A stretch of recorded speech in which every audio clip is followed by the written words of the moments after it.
All right, I'm here with Gary Sheng from Civics Unplugged and sitting down for a collaborative dialogue, hopefully talking about a lot of really prescient issues today. So good to be doing this with you, Gary. It's really good to be here with you, Jacob. And you asked me in preparation for this call to think about what this conference I went to with Daniel Schmachtenberger, Charles Eisenstein, et cetera, what emerged from that in Austin. And that was in late June 2022. And ironically, a lot of what emerged from Austin is the impetus for a big transition I've made away from Civics Unplugged and my previous work. And I'm still in the process of figuring out what I should be doing. I'm not saying that Civics Unplugged and other things I was working on is not important. I think sometimes we need new adventures, but also sometimes the worldview basis that we use to make decisions about what we work on changes as new information comes in and shifts that worldview. And so I went into Emerge with just truly so I was able to give a couple of brief speeches at Emerge. And one of my recurring themes was to be open to allowing the brilliant people at Emerge to shift your theory of change, of how you are going to make a difference in the world. Open your mind. And I actually had no idea how much that would apply to me. Of course, I want to follow my own advice, and it definitely worked. It wasn't just that 2-3 day conference. It was a whole month of travel and deep reflection after that. Yeah, that possibility of a deep reconsideration of like, what is actually the most important thing for me to do?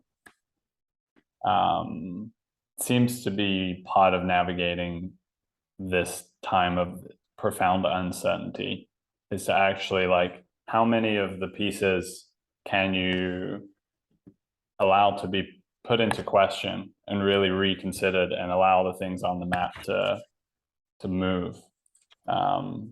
Yes. And that makes space for the new possibilities too. Absolutely. So why don't we riff as a first step on what are some things that your mind blocked from you from even considering as possible? So I'll start, and I'd love to hear one example for you. I blocked out of my mind that hyperinflation could happen in the US. I'm not saying we're there yet, but I had blocked out of my mind. And sometimes something is so blocked out of your mind or so not within a realm of consideration that you never even think about the topic of inflation, for example. But now it's on my radar. And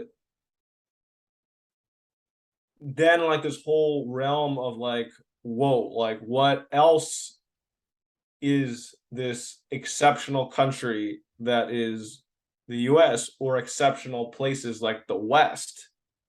What else are we not actually immune to that we've had the luxury of not having to worry about? Does that make sense? So what is something that you can barely believe is possible that could happen to you're in Paris, right? Yeah, South France. South France. All right. You're in France. You were in Germany before, right? Yeah. What is something you can barely believe that could happen there? Yeah, I mean, as you say that I can feel like a little bit of plunge of fear in myself of picturing that. And for me, what that looks like is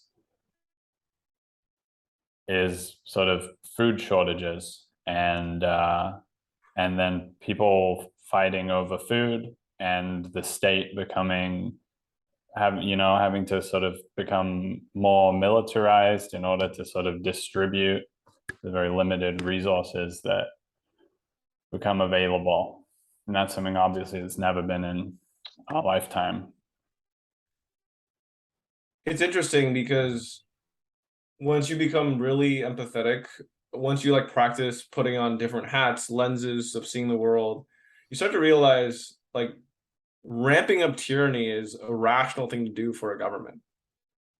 As the people become less trusting of the government, as they're more able to manufacture weapons of mass destruction without, the Department of Defense of that country, when they're more able to do crazy cyber attacks and cyber hacks that steal tons of money, creates lots of instability. The list goes on. And I'm not saying be empathetic with the government because I want you to lick the boots of the government. I'm saying it's very practical to it's almost like an existential skill for you to learn how to think how other stakeholders will think, because they have a lot to say about how your life is lived. And so you asked me in private, what did I think about what kind of civic skills are necessary, for or the skills that people today or leaders today need to understand. It's like, putting aside your frustration with certain entities, opposition parties, whatever, you got to understand, you got to like be brutally honest about how the world works and how they think about things and where things are heading. I heard the word many times before, but I actually looked up the definition of prognosis yesterday, and it's basically like a doctor's thesis on where a patient's condition will lead. And I feel like we've done a very bad job of prognosticating honestly about where things are heading, because where would you want to, if you're like a Washington DC think tank guy or gal, would you want to prognosticate about the likelihood, the greatly increasing likelihood that a nuke could blow up your city? If you want to destabilize the US in the West, there's probably 3-4 cities that you would consider. I'd probably say DC is the first one I would blow up if I was trying to destabilize the West.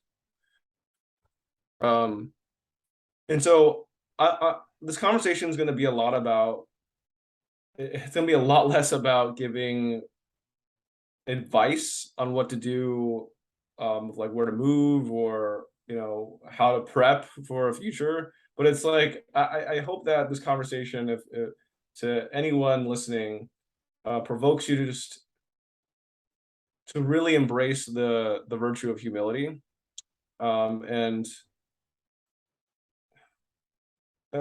even just talking to you right now reminds me like the next level of humility is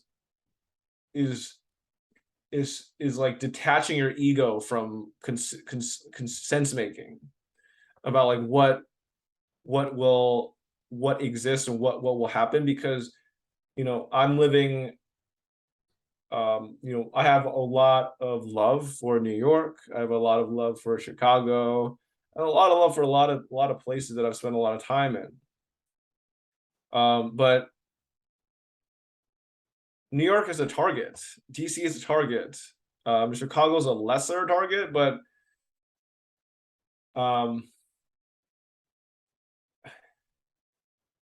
I think this may be creating uncomfortable feelings in your heart and like the listeners' bodies, but like I assure everyone that if you actually started to consider these things seriously, give it some time, the whole grief cycle of the status quo dying, you'll get over it. And I'm sure there's going to be multiple cycles for myself, but I felt very bad even considering certain ideas. And now I'm just like, hey, like every place I live, there's a certain level of risk involved in living there. Every yeah. So I guess I'll pause. I'll pause there. But why don't we riff on that for a second? Yeah, I first and foremost just feeling the darkness of it, feeling the gravity of it. Obviously, there's a lot of people who mostly don't, and aren't exposed to the notion of existential risk and not, if you're in kind of meta modern liminal web, whatever circles, even just reading the news, you're being bombarded with the multiplicity of things that have a potential to go south. And yet there is a difference between knowing that and feeling it in a personal way, feeling it in a way that's like, oh, this isn't just a thing in the world. This isn't an intellectual notion. Something that sort of begins to sink into my body. Yep. And speaking of body, you're not going to move your body. You're not going to change the way that your body exists in the world unless you feel it in your body. Otherwise, it just becomes this sort of a version of like some kind of fantasy. It's like it's kind of similar to people that really love horror films, which I'm I I think there's nothing wrong with that. For me, my joke was like half a joke because I'll just say what the joke is. It's not funny. It's like because I think the real world is scary. I don't really watch that many horror films because I think the real world is scary, and I don't need like horror films. Almost like the premise is like you need an escape from the stability and the just the certainty of it and like the comfort of it. It's like, well, guess what? Like the real world is going to be giving you that maybe that just that human nature desire for uncertainty, adventure, risk, fear. It's a whole gamut of emotions that we're just going to start. More of us are going to start feeling on a more regular basis, even without like, oh, downloading this horror short film app. Yeah. I mean, just for my own disclosure, I've been feeling that in a very personal way over the last couple of months in terms of uncertainty about where I'm going to live. I have some incredible projects that have been my sort of vocation and my feeling of like, this is what I'm here to do in terms of sort of dialogos and transformative dialogue and bringing that out into the world, different contexts. And now I'm reaching a point where rubber's hitting road about financial needs and so on, context. And it's really forcing me to question even that and to be open to the possibility that that is not what I'm actually best fitted to be doing.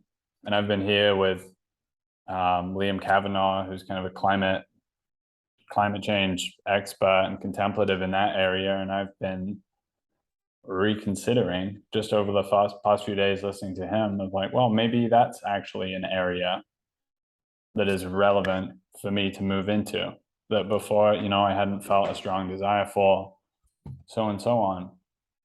So I think that this grief process and the consequent reconsidering of fundamentals about where we live, who we live with, how we live, what we do. Yeah, it seems to be at the core of what you're saying. And for me, what comes up in that is that fucking quality of relationship, quality of the spaces that we're holding does become very important in that context, because Very otherwise it's important. just way too much, like Change, the right? emotional heat of that. If we're all just having sort of not, we're not able Right, to bring those right, emotions into spaces, right. we're doomed. For We need sure. to be able to express those things in order to like ground it and be able to navigate well with one another. Right. So more skills for leadership, sense making, authentic relating, holding space for each other when we're feeling in a very emotionally heavy mood condition. I feel better talking to you right now. I'm kind of feeling my body just even. I'm not looking to talk to someone that is unwilling to grapple with uncomfortable realities. Um, and I think that if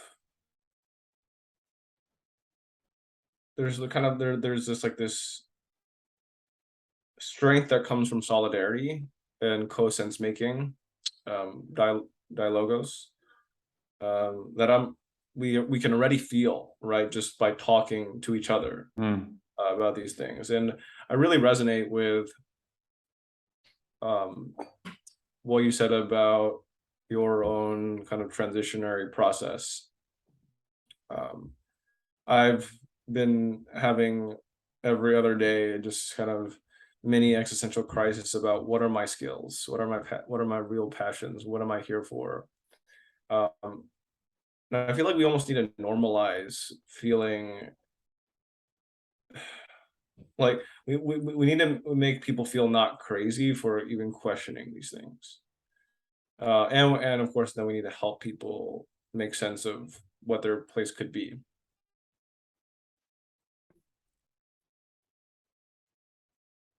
I'm still figuring it out for myself. Um, and I hope that it's helpful for people to know that people that seem very put together are can also be in such a uncertain liminal period in their lives where they can't say confidently, where am I going to live, what am I going to do, how am I going to make money. um I think I would have to sacrifice a lot of intellectual integrity, to be overconfident about any of these design choices of my life. And I think people getting bad signal from people that they may look up to um, has disastrous consequences, because it makes people think that they have to have these answers in this time where it's truly unprecedented. I have a lot to journal today because I was just thinking a lot last night and this morning about like ideas I want to flesh out. But one of them is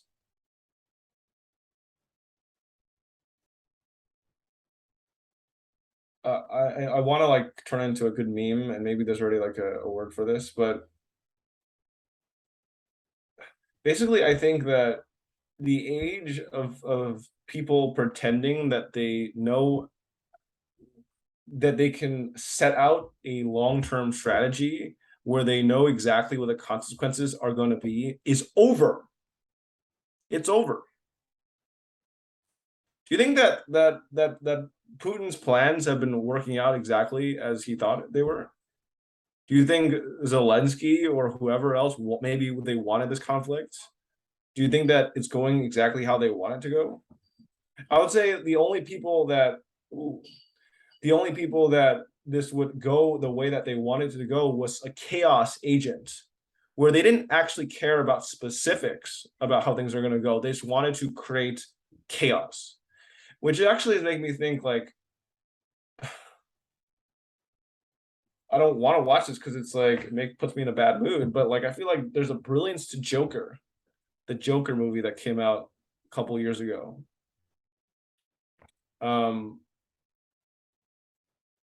Because I think a lot of people just feel like, what's the point? So let me just fuck things up. Let me just like mess with things. Nothing matters. And I don't think that nothing matters. I think that's what I want to distinguish between what could be, I'll say, mislabeled as like doomerism, and cynicism or nihilism or whatever. No, I'm actually very long-term optimistic about humanity's future, and I want to live as if I believe that a better future is possible. But I am past my denialism about the sustainability of the status quo. And I basically accepted that in the same way that the last 2 years have just been full of horrible disasters, where like in California alone, there's 4 million acres of forest land that burned down. 4 million. And like all the aquifers are drying up on the west. Denver has this issue with like, just one of the issues is that they have like no more water left because a Boulder aquifer keeps getting drained by people that are selling bottled water and making a ton of money. And at the same time, like 1,000 homes burned down, or something like that. Like 1,000 homes burned down in December in Boulder, right? Which is like, you wouldn't expect that.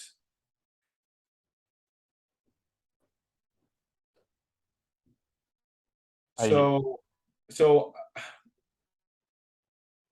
I guess I'm not bringing this stuff up because I think that no one will listen or nothing good will happen.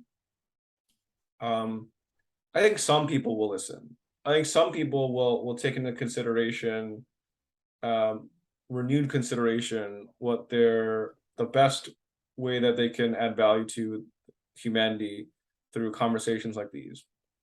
And even if there's incredible devastation that I think will happen in the coming years, the way I like to say it is, I'm hoping that there are instances, microcosms, oases, and glimpses of a golden age for humanity ahead, that is rooted in resilience, self-sustainability, and hyperlocalism. Where if someone like Putin decides to start a war, that has as minimal effects as possible on whether my family is okay. There kind of needs to be a cultural revolution related to thinking about this stuff. And it's not to say like, we don't encourage or do something meaningful related to trying to support world peace. But I think you tell me, is there something slightly revolutionary about me just saying, let's do stuff that's good, whether or not there's world peace, whether or not there's another 4 million homes burned down, right, in California? Let's do stuff that increases resilience, self-sustainability, environmental sustainability, etc., closed loop ecosystem type stuff. Let's invest in that, so that regardless if like, I'll say a very rare outcome where US and China get along really well in this decade, and we somehow unite as America and don't have a lot of political violence in case all this happens. Great. Now we have like models of future cities, and actually I would say like villages. I think villages are the future. Villages that are almost entirely self-sustaining, that are sharing knowledge with each other, technology, intellectual property with each other, where they can manufacture and grow crops locally, etc., treat water locally, and in a friendly competition compete over which little holon of civilization of like 200 people can be most inspiring, right? And like create the greatest quality of life, right? Because right now there's, even if you wanted like New York City to be a better version of itself, like you have no ability to affect that at all. Like the most talented people will waste their lives trying to be bureaucrats, climbing that, I'm not saying this as like an indictment of any individual people. It's a corrupt system, right? Chicago's politics, more or less corrupt system, right? Very hard to move anything, change anything. But you have a lot of power to change and make a 200-person village more again competitive in a healthy way to other villages, right? And you can actually find ways to probably monetize different technologies that you build to make your 200-person village more self-sustaining, resilient, etc. So that's a little rant, but I'll pause there. Yeah, thank you for the rant. There's a lot in that. I like that you're keeping competition in there. I think there's something there's something sort of fundamental in what we call capitalism that is going to continue into the future, beyond whatever stage we're in right now. Well, it's humans, right? It's humans. Yeah. Like I one of the things that I did in the last 9 months was create Dream DAO, which the DAO, I would like to say DAO is first of all a buzzword, but the buzzword literally means decentralized autonomous organization, which different people have different meanings for that even. But it's basically a community that has some kind of blockchain component that makes it better at being the community without the blockchain. And the way, and also it carries this ethos of like flat structure, decentralization. Ironically, okay, I learned a lot from building that, and quickly it became recognized as like a legitimate entity. Got grants from Coinbase, Ethereum Foundation, a few other really big names. But here's like an irony. I have gained a deeper appreciation for the power of the individual and hierarchy and leadership since building that DAO.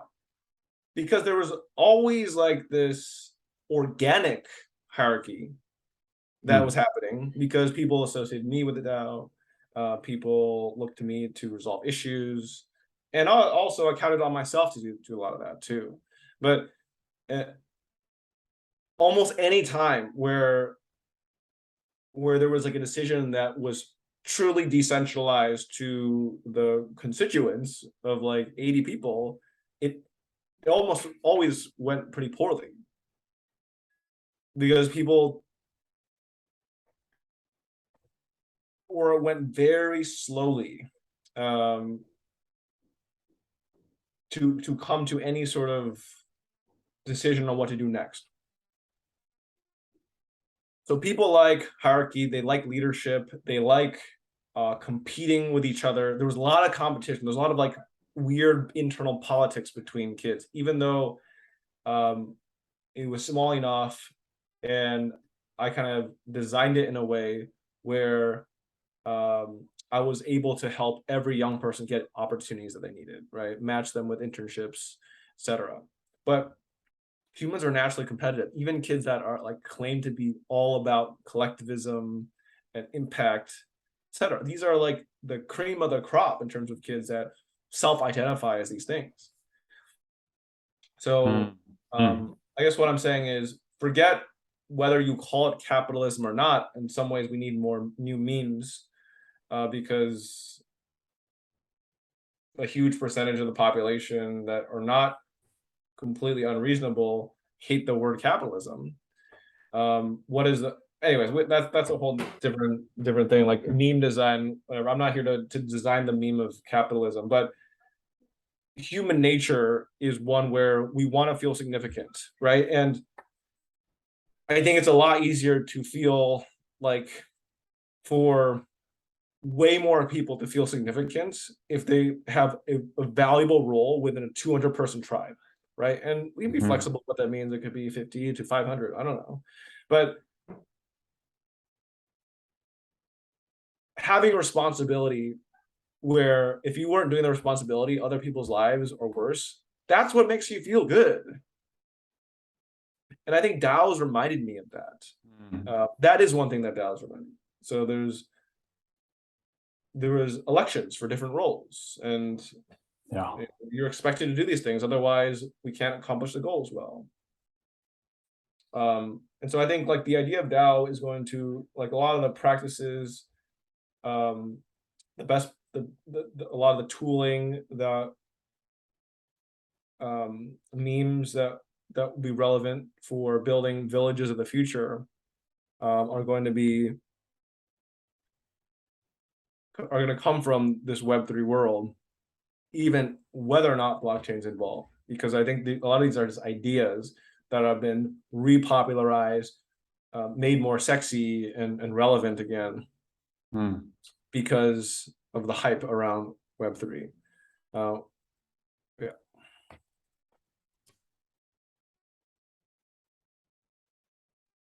So to sort of thread through from where we were before, just at the level of like holding the chaos, holding the uncertainty, that need for more relational integrity, let's say community.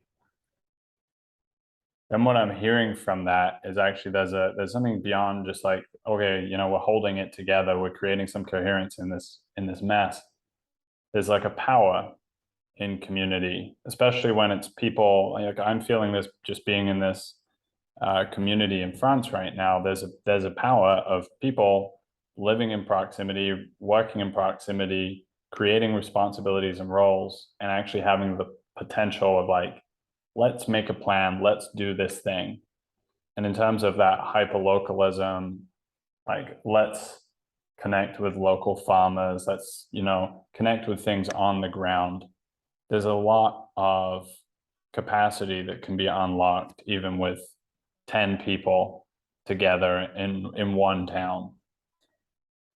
And so then there's this dynamic, there is this power between people, but in order to unlock that, there's a need for this kind of, there's like a postmodern rejection of hierarchy, I suppose. There's a critique of power, critique of hierarchy, critique of the masculine.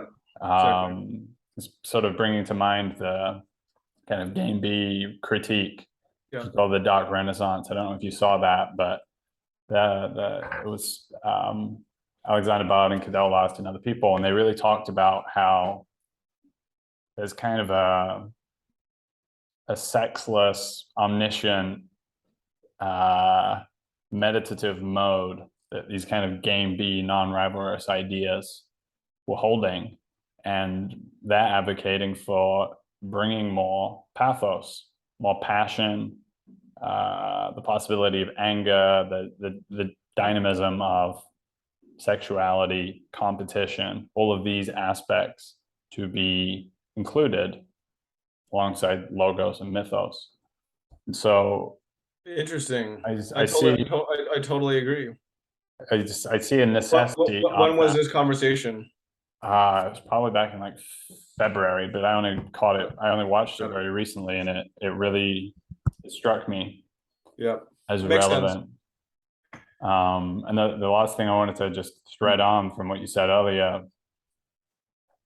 I'm not fluffing your ego when I say that the way that you were speaking about resilience to me, that sounds sort of like the quality of leadership that's going to be needed for the future we're heading into, which is like things are fucked. Things that is this chaos happening. We've accepted it, we see it, and we're still going to move forward on building these capacities. And just hearing you voicing that, it's sort of putting me through an imaginal tunnel into the position that leaders in the very near future are gonna have to be sort of speaking from that standpoint. And there's an emotional, spiritual ground within oneself that's going to be required. And of course, that's held in this community and relationship as well, to be grounded in the darkness, to have gone through the dark nights, to see and feel that, and then still be articulating the vision, creating the new world between us. I appreciate that. This is why I am saying it's not a contradiction to both see the. Let me go back to emerge. I have again, these are let's, for simplicity's sake, call them critiques. I think meta crisis is a confusing meme, which is like kind of like what has drawn everyone together. I think part of its power was that it was kind of vague, and so people projected their wishes into what that meant and what to do about it. And then there's like this idea that we have like a future looks like it could be gorgeous and what I would call a golden age, or two like dystopia scenarios, right? I think they're called attractors, right? Right. Anyway, The kind of, the set first, two second, and third attractors and attractor. third attractor. Yeah. Yeah, so the first two attractors are like dystopia, and attractors one that's like surveillance state, etc. And then the other one is just like complete chaos, and just collapse. And then the third one is just like utopia. And I'm sure there's more nuance to just like the graphics that people put out, and like how they explain it when they only have like a minute or 5 minutes to explain it. But I realize like when you create concepts and memes, right, you have to assume that people are not listening to a 3-hour version of you explaining it. And so let me just give them the benefit of the doubt, right, and assume that it's not overly simplistic. And also no hard feelings if it is. But I've realized we've always lived in a dystopia and utopia. It's like and this is, and even this is way too simple, but it's just like, let's simplify the world. Let's say there's just like bad and good way to live, like your village, your city. It's like, could be dystopian or utopian, right? We're always living in a mix of those things depending on where you live in the world. And even just to slightly complicate it a little bit more, every place that we live is a mix of dystopia and utopia at the same time. And so I guess when using that sort of framework, I think the dystopia pieces are going to be way more dystopian, like regardless of how many people listen to a Daniel Schmachtenberger podcast in the next year. The Cishas here. And I think the second attractor is gonna, and that's like the collapse scenarios and the control scenarios. Mm. And I think there's going to be very few glimpses of the golden age to point to right now or in the next few years. But there'll be a few glimpses, but like full blown, like, whoa, that's the future. I think it'll take a few years to figure out what those are. But China, even just in the last 2 years, has ramped up their hyper control, right? Like Shanghai, did we think that in Shanghai, they would be like welding people's door shut for months at a time? You heard about that? And they literally have drones that like are flying like, just to, like, broadcasting messages like suppress your soul's desire for freedom. So all these attractors are now, and they're just ramping up. And like there's already water shortages all across, like beginning in different parts of what is considered the developing world. And what is the consequence of that on the developed world? Migration, right? So migration into Germany, France, etc., all these like, welcoming liberal countries, that's gonna create more illiberalism, as people simplistically call it, where it's just kind of like practical. It's like, yo, we're gonna destroy our civilization if all these people that don't speak our language, they don't respect our culture, they we don't have capacity to educate them. Like we don't have housing, like we don't need housing for our own homeless, right? Like, et cetera, et cetera. Like, what's it? It's going to ramp up the populace's demand for anti-immigration populists, right? That might actually be the racist and just inherently xenophobic, et cetera, and not super nuanced, right? And then political violence starts, and all sorts of cascading effects, downward spirals.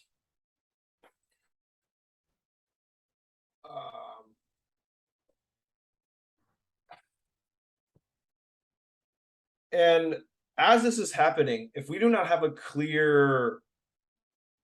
we're not able to sense make that this is kind of broadly what's happening, I almost want to toss away this first, second, and third attractor framework, because it's like assuming that like we're just going to one of these destinations. It's just like everything is ramped up. Everything is more extreme. Everything is more extreme. So I think again, even if things do not get as bad as some of us may be predicting,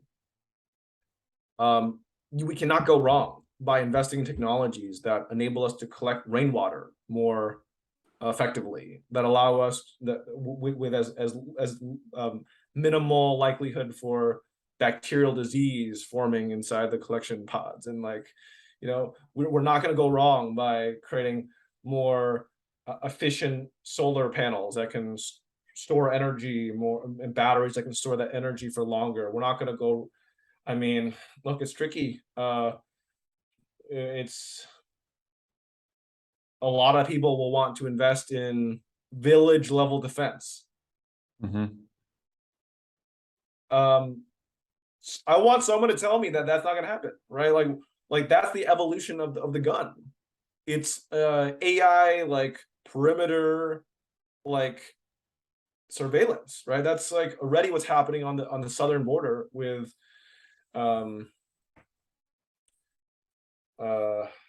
what is that company that created by Palantir guy? People can easily look this up, but he basically created this like Anduril, this like drone war machine sort of technology that surveils the southern border, which actually makes, I think that plus a border kind of makes sense.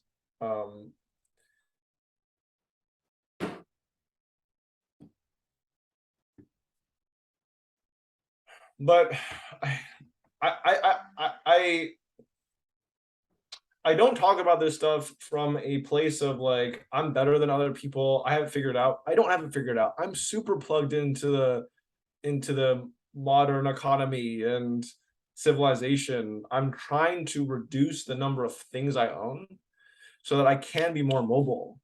And so I don't have as much grief when I have to move from place to place. And I think this past month, I spent all of July basically traveling from different, I've traveled like 5 different states, slept in like 10 different beds. And I think my body is getting more used to like what is the stable part? The stable part is hopefully like my relationship with you, like for example, where like that's the kind of cool thing about a virtual setup is that I don't know where you're going to be in a month. You don't know where I'm going to be in a month, but like we can check in every so often and we can feel less crazy that about and why does feeling crazy affect what you're going to do is because you're going to be doubting every decision you make because there's no blueprint right now. Because you and I are trying to make a pause, we're trying to fill gaps in the world, and there's almost by definition no single blueprints for that. There's like pieces of inspiration you can take from different people, and like there's of course when you're starting a small business, right, there's accounting practices that you can, there's blueprints for there, but it's just like you're kind of piecing together different, like you're assembling like a mosaic of inspirations that requires just so much clear thinking and acceptance that you don't know how this is going to turn out.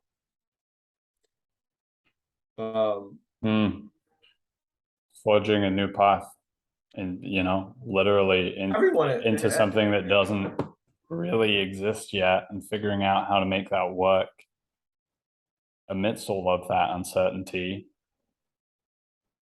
For me, that that's something that requires faith as well. Literally in order to be steered in that kind of context. I wonder about just you sent me this piece talking about Omni-Crisis, and you've laid out some of those different levels of crisis just now. Maybe we can just visit what are the distinctions between Omni-Crisis, meta-crisis.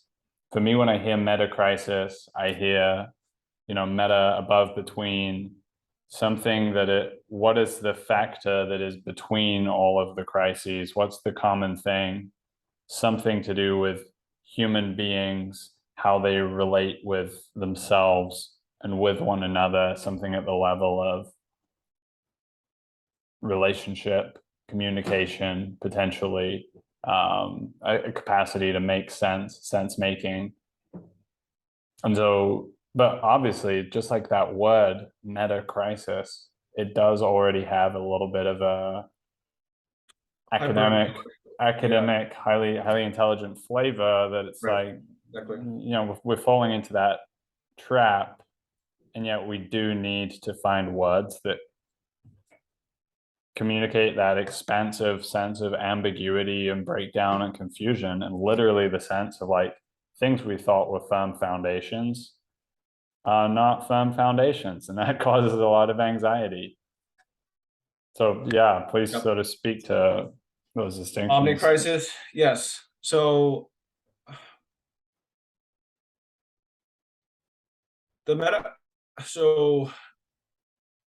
one of the issues with meta-crisis is that different people have different definitions for it, that are all within this sort of liminal web, and that creates an ironic, it kind of compounds the crisis, because we're not even talking about the same thing, even in a group that is aware that shared sense making is an issue.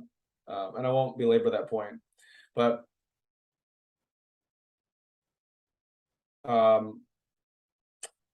because a lot of people are talking about it as like sense making crisis, I will just say I will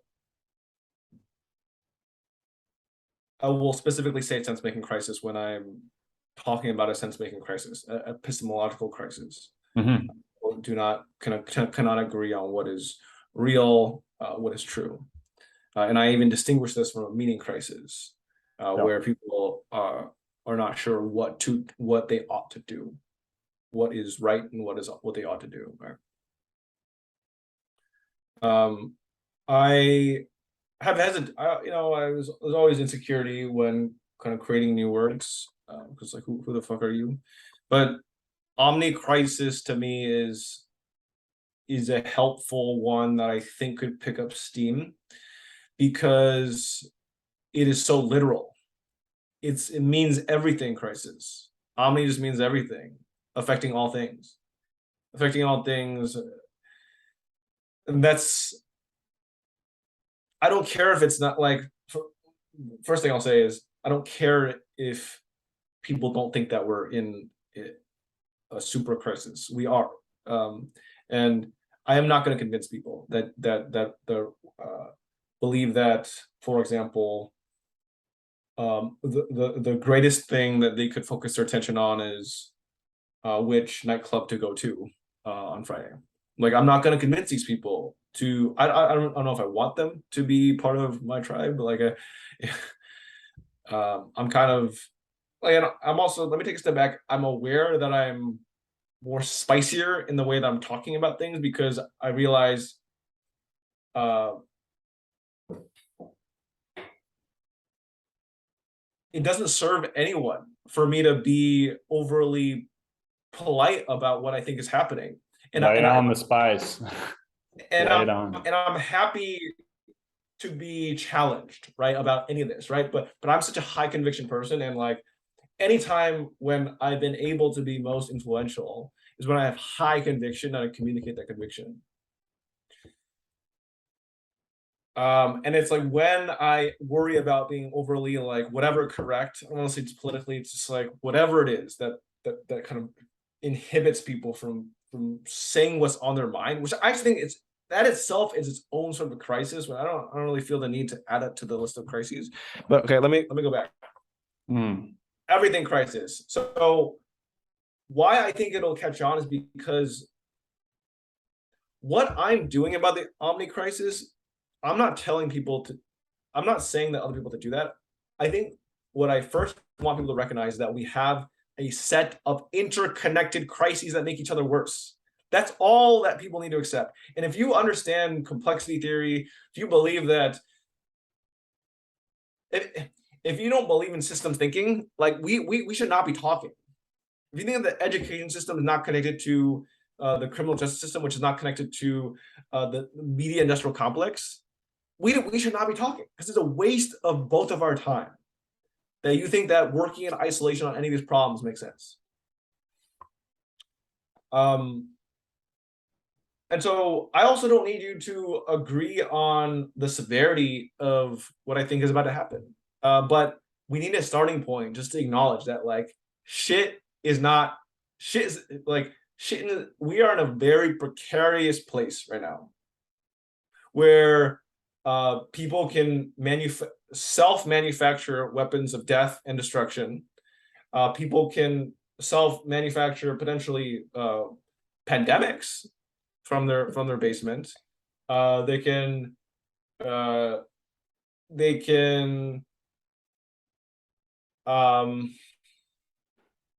like food shortages are a very serious concern. Ecological earth systems changes that are leading to major natural disasters that spark all sorts of disease and migration.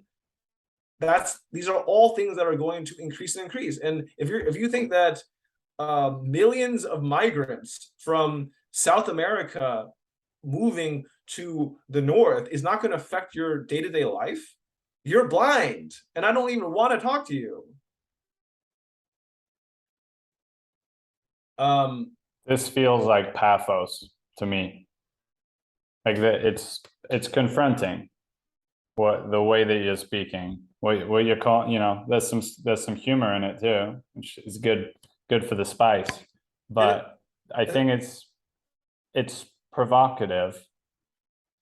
And I want to circle back to, the guys that are trying to figure out what's the best nightclub for the weekend in San Francisco or whatever, because you and I both went to university. Probably the majority of people that we went to university with in the US have gone on to do that. They took on a ton of debt. They went to these schools, worked their way up to get those tech jobs, to get those big salaries, to pay those enormous rents. And they're very busy. And so they're focusing on the entertainment on the weekend. So they're very busy picking which vacation to plan and which brunch spot to go to and which of their romantic dating partners to hit up next, right? They're busy, they're too busy swiping to see what's happening. And I feel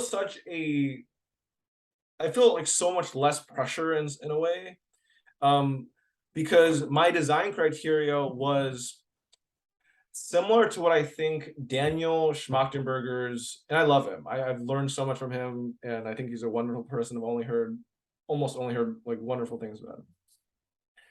But I think his, what I perceive to be his idealism is dangerous, because I think that there's a sense that he has that it's not too late to prevent cascading catastrophes, and maybe he would challenge that.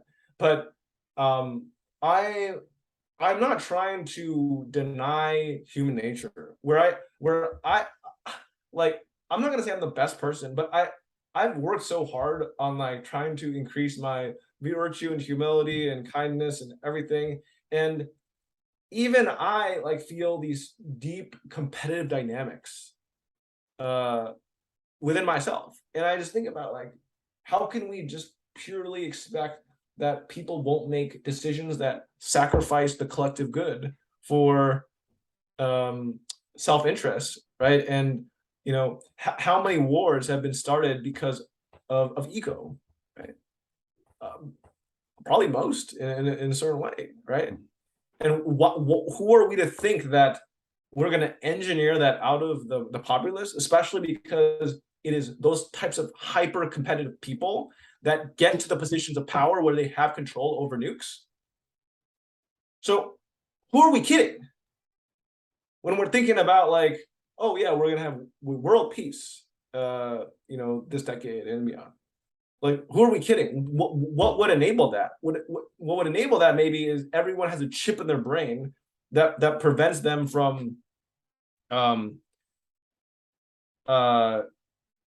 acting on any sort of impulse, and then we become vegetables.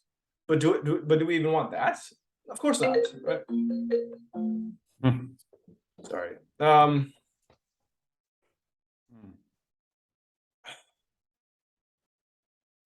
Let me tell this person I'm busy.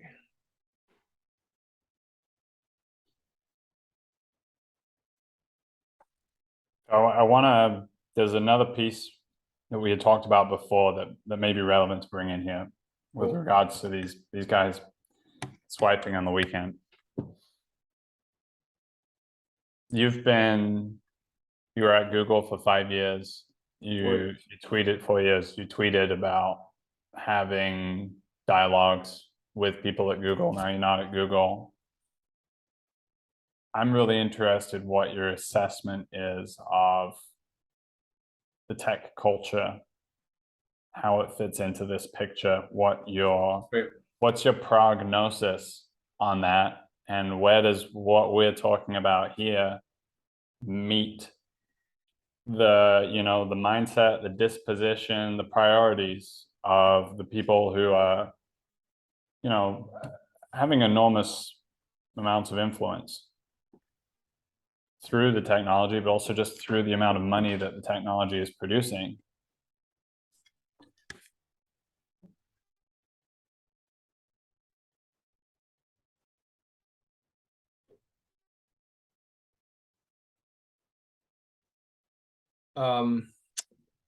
Great question.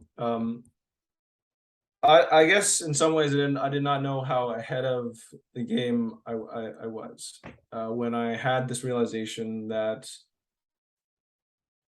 I was not crazy for wanting to leave an organization that had a free ramen bar, on demand, salad bar, everything else bar, donut bar, smoothie bar, cafe, snacks everywhere, healthcare, 401k matching, stock, and high salary, right? And just like great holiday parties, etc. Like I did not know how sane I was for thinking I need to get out there because I was getting soft. I felt like I was getting soft. By every year I was there, I felt I was getting softer and softer and less self-reliant and less able to make my own, to think about things clearly. And be grounded with what, and maybe some of this I'm adding like rewriting history a little bit because of my own realizations now, but it's like at the time there was like this budding, you know, intuition, right? That I I can be a a pampered child that's like tweaking a little bit of code and making a lot of money, and sort of diving deeper into this matrix, or I can learn how to become an independent person that fills gaps that someone that is simply a cog in a machine cannot fill. And I think I don't want this to be the case. I'm not praying for disaster. I think that some of the least equipped people to psychologically handle rapid changes in quality of life of a city, etc., are going to be people that never had to do anything for themselves. And I think I'm not, you know, treating like Googlers or Facebook people, etc., as a monolith. I'm sure there's lots of people that are very handy and off-grid type, you know, skills and all that. But I think broadly speaking, and let's move this beyond just big tech, for example, or tech. It's banking, it's finance, it's consulting, right? It's like all these people that are living in this world of abstraction that I think will are going to be the among the least that will see what's happening, and be willing to kind of potentially shift their lifestyles. Can you zero in more on why they won't see it? Because I was thinking about like Duke classmates. The big decisions are getting promoted at their corporation that they assume is just going to be fine for forever. It's to host fun parties with their banker friends and their wives and girlfriends. It's to go to cool concerts. It's to travel to cool Instagram worthy places.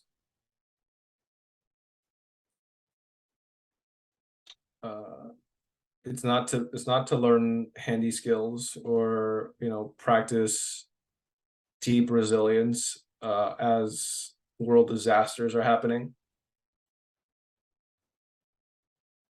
And I think fundamentally,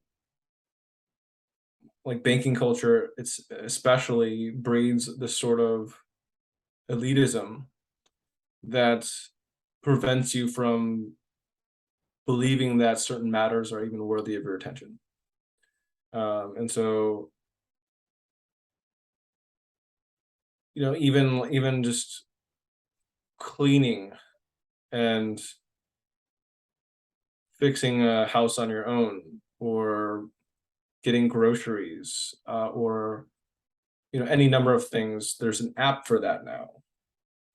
And the wealthiest people are outsourcing just about everything to other people. And again, they're focusing on their narrow work, which is often working on an abstraction over an abstraction and worrying about hedonistic, pleasurable matters. And again, with everything that I'm saying, very open to challenge by anyone, but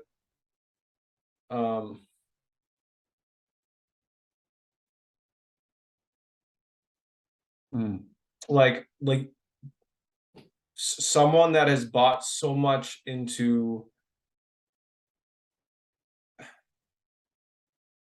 a lifestyle that needs these hyper inequality cities to exist, and these like hyper inequality driven resort spots to exist, and brunch places, etc., to be to exist, and just like and more broadly, this system of unquestioned hyper globalistic hyper capitalism, hyper financialization. I think it's going to be the hardest to get over the denialism that stuff could be going away.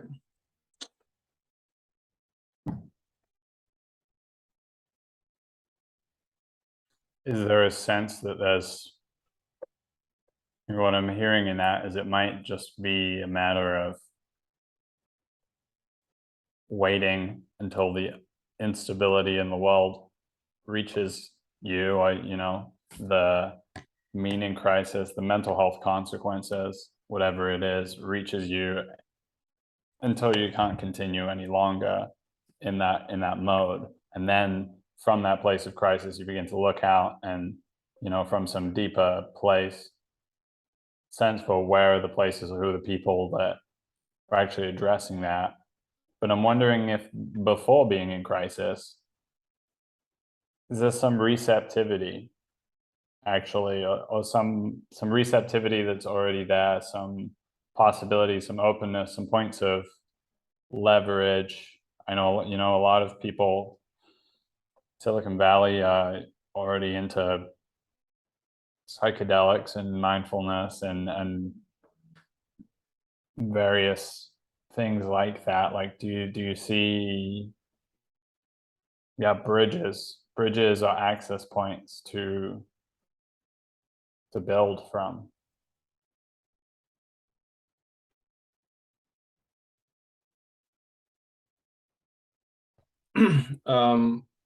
I think so.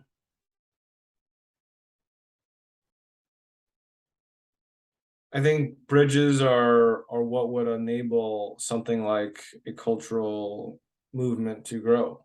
I think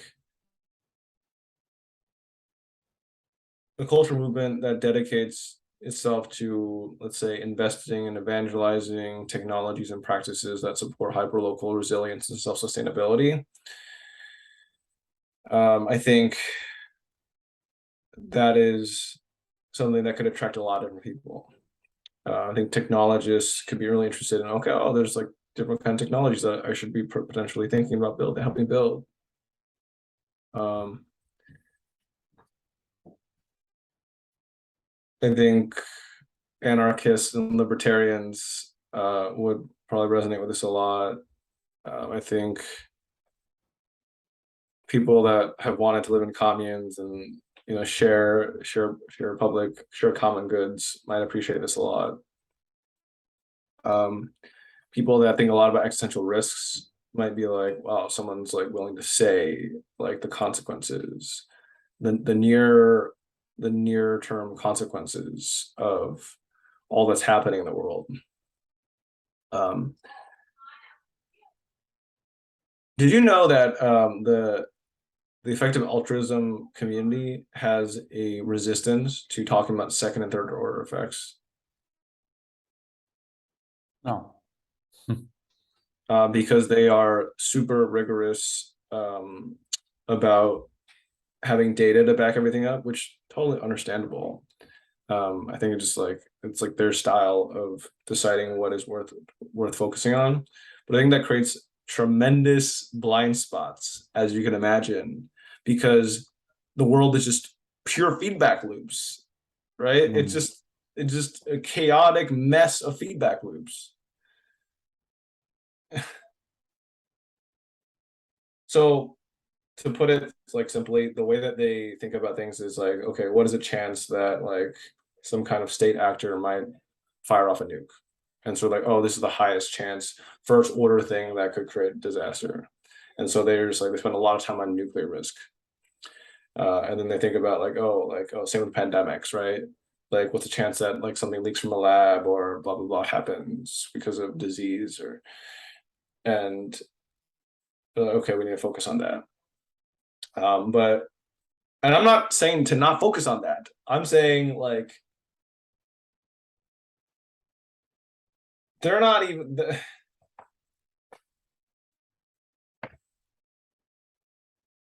the one thing I want to bring up is that there's like a real elitism around people feeling better than a prepper. Have you heard the word prepper? Yeah. Doomsday prepper. And I have not bought a prepping bag, and I need to look more. I'm so early into my journey. I'm thinking about what to do about all this information that I'm receiving and communicating. But I think elitism is such a poison to actually seeing the world clearly, because so much of what like the Trump type people have been saying, there's a lot of truth to that, where immigration can greatly change a nation and destabilize it in ways that you have to be humble about. You know, people on the quote unquote left have been saying great things about, you know, the dangers of great imbalances of power and money. Doomsday preppers have a lot of meaningful things to say about how do you survive for, you know, in case electrical grids and sewage systems and all these things get hit. And there's nowhere to it, you know what I mean? Like, and anarchy ensues where people are willing to loot your home. So then the conservatives with their call for the Second Amendment to be protected, it's like, oh, okay, I get what they're saying.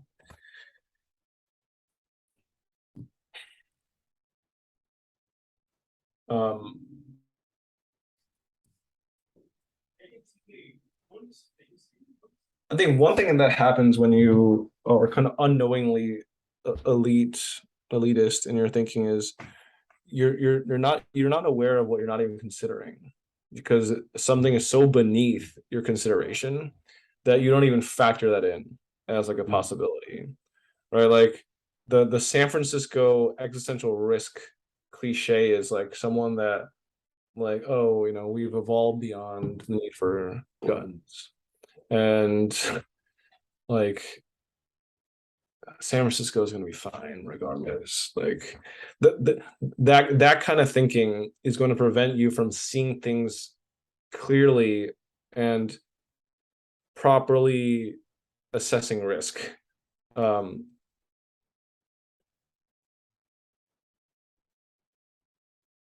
Yeah. Yeah. And so it almost circles back to where we were starting out, of the willingness to let go of the, like there is almost is an attachment of worldview in not seeing those things. There's a humility in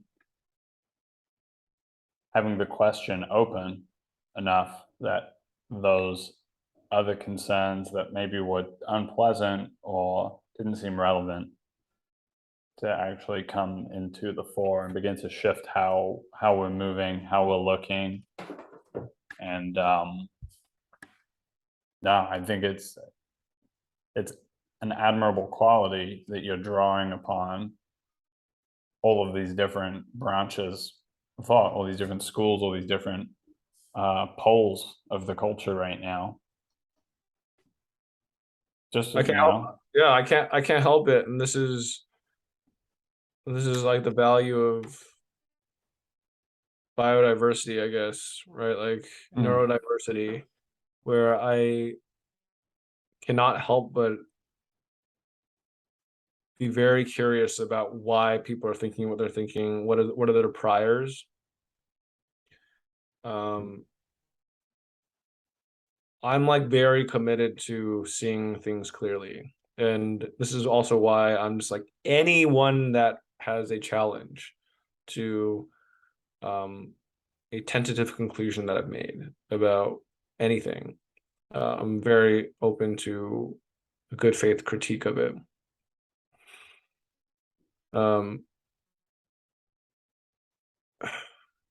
It's there's also this really interesting thing about how institutions, collectives, communities, they can increase sense making, but they can also prevent it. Because I'm well aware that like most people do not want to hear anything that resembles doomsday prognostication.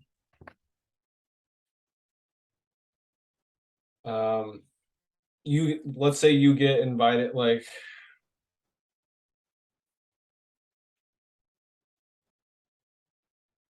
if I were to just guess, and I wasn't even there. This was barely even on my mind until Emerge, where Nate Hagens, which is Daniel Schmachtenberger's newer collaborator, was talking about how we have an energy crisis on the horizon, where we use way more energy than we can sustainably draw from the earth. And not even just from a CO2 perspective. It's just like we're just running out of like raw materials.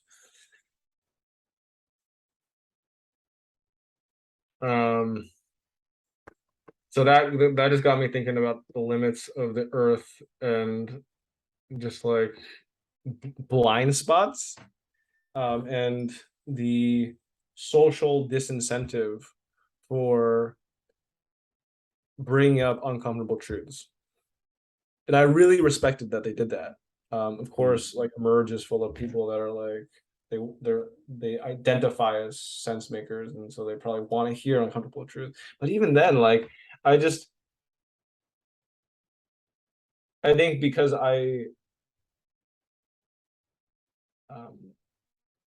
more committed to sense making the truth than I am just like any sort of particular social validation. I think I'd probably be comfortable at this point, because I've thought about this a bit more, like for like almost like a month now, what I think is about to happen. But you don't want to bring it up because these like people in front of you have families, right? They have like these houses that they built, like they have like they have the neighbors, they're part of like the school boards, right? They have like this deep investment in not just like financial investment in a home or something. It's an investment in like this narrative of sustainability of a particular way of life, and like America being like fine Like, Yeah. even though there's no coherence at the top. You know, a joke that I made yesterday was, I just want some executive function in the executive office. I just want someone that's an agent. That's one that's like actually thinking things, not just saying a script. I want people that I feel like they have a strategy. It's just so incoherent right now. It's just everyone just trying to sabotage each other in our highest governing body. What do we think is going to happen? And I'm not saying that things in China are great. They have a ton of issues. But the fact that they have like a coherent strategy, or they have like a strategy that people are willing to be like, yes, I will do it. That puts them at in just a fundamentally different game theoretic advantage than the US, where we are literally destroying ourselves. Yeah. So even while I was at Civics Unplugged, where the whole point was to kind of revitalize, civic, capacity in the US and, create democratic renaissance or something. I would tell kids like, look, especially if I wasn't working here, and I had to put up money on whether American democracy is going to go in a positive direction or not, like I would put a ton of money in the negative direction. What is the force that is going to counter that? Is it the Ford Party? With Andrew Yang? I don't know if you heard about that though. Yeah. But let's talk about Pathos. It lacks, 100% lacks pathos. It also, and I think part of why it feels like is not like, oh, find the right spokesperson for it, because it's actually, it's like a different category. It's like, I wish I was better at metaphors, but it's like asking like for a band-aid when you have like a shotgun holes through your stomach, right? Like that's how it feels. It's like the solution feels inappropriate to the problem, where the problem is not like my diagnosis, which is why I helped start Civics Unplugged. What 4 years ago, when I was like in a deep process of like obsession over American democracy, etc. I was like, oh, American democracy is like the root of all of the world's problems. Like I literally thought that, and it's not like I was crazy. It's just like, okay, American government has a lot of say in what happens in the US and around the world. So if it's a shit show and we can't get the right leaders in there, we're fucked. But like what I've learned is that there's a lot of entrenched reasons why better people do not get put into office in a Democratic Republican Party, and also why it is, to say the least, an uphill battle. That will be probably multi-decade long battle to establish like a meaningful third party, and in terms of like the kind of emotional like fire that something like democracy reform can inspire, which is kind of like their main thing in the Ford Party, and just like democratic processes. Like I've seen it. I've tried to get kids excited about that. They don't actually get that excited about that. People get excited about things that the two parties have co-opted, which is climate change and stuff, and anti-woke stuff. Like they get very excited about these things, and defeating and communism and stuff like this. So there's deep reasons why the dysfunction of America. Like, I want to be wrong. I want to be wrong, but as someone that's spent a lot of time thinking about the structural issues of American democracy, I don't like. Okay, let me take a step back. I think what they're doing is probably a net positive. I wouldn't put my attention there because I think what is most important to direct people's attention to is the truth. What people do with that truth is up to them. I have a tentative theory of change of what people should be doing, which is preparing for the worst and invest, and if they have money, invest in technologies that support resilience and self-sustainability and hyperlocalism. And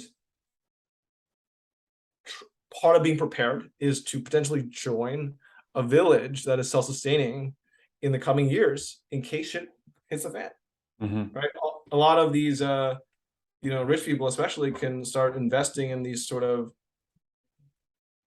escape routes, because and that's not, it's actually not the worst thing, because like once they're first movers in adopting certain technologies, then the technology can be cheaper for more people. So that's actually the first time I've ever said that. But that's actually Tesla's model, where the first Teslas were very expensive for like VCs and stuff, because they didn't reach economies of scale for their manufacturing. But as their manufacturing costs get lower and lower, they're able to produce mass market cars, and the same will go for the idea of like hyperlocal community technologies. Do you see what I mean? Where it's like initially it may feel like a luxury, and then eventually it's like, I mean, I think it just needs to be more affordable, right? And you should not have to be like an engineering genius to help charter a new village. Right? Again, I'm willing to be challenged on all this, but I think it's a very dangerous. I think it's going to be a very dangerous place to be living in a highly densely populated area where you don't know, like social capital through the Dunbar's number like self-regulates a lot of behavior, and also that small size gives people meaning in life. Yeah. I think this is a really, really rich avenue of possibility to direct people towards, and I definitely see that that kind of American upper middle class in the suburbs, not really connected with any of their neighbors, not really having any of that security of community or understanding how the infrastructure is supplied or any of that, whilst at the same time being very attached to this notion that America is the best, America is going to be fine, my big house is, everything's going to work out. And so there are going to be some egos are going to have to die in order for people to adjust to this. And totally, this feels like a good place to draw things to a close as well for me. And there's been so much in this. I guess the thing that I'm just appreciating most is the willingness to say what you think with conviction, and also be open to challenge at the same time. And that feels personally relevant for me. So I really appreciate that. Also, you earlier saying like there's certain qualities of leadership that are emerging for that people that want to lead in an effective way need to consider, which is thinking a lot more about resilience, self-sustainability, and what we talked about as well is like conviction, pathos, while being open to being challenged. I think that's like I've been thinking a lot about like how can the optimal things get done, and what you don't want to have is every little micro decision that a village has, let's say, is open to debate. I think you have to be very selective about what those things are, and then just, and you also want to pick people that can defend broad design choices of what the village looks like. Or again, and you don't say village, because a company, right? Anything. And being willing to defend it or change it if even the leader or leaders are like, you know what, you're right, that doesn't make sense. Like having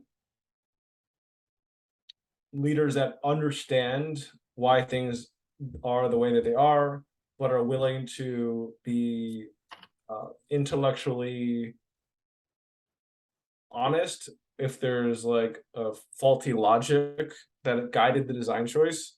I think that is such a nice balance between, like, you know, there's like this viral clip that I'm thinking of now of this Democratic Socialists of America conference where they had a policy where anyone could in the audience could interrupt and say, you know, I have an objection to that or something like that. Like, I think there's a happy balance between that kind of thing and like a dictator deciding everything, right? Because things have to get done. Anyways, awesome chatting with you. Thanks so much for the opportunity. This has been great. Thank you, Gary. Really appreciate it. And hopefully the audience finds some value too. That's good. All right. See you, All Jerry. right. Until next time. Bye.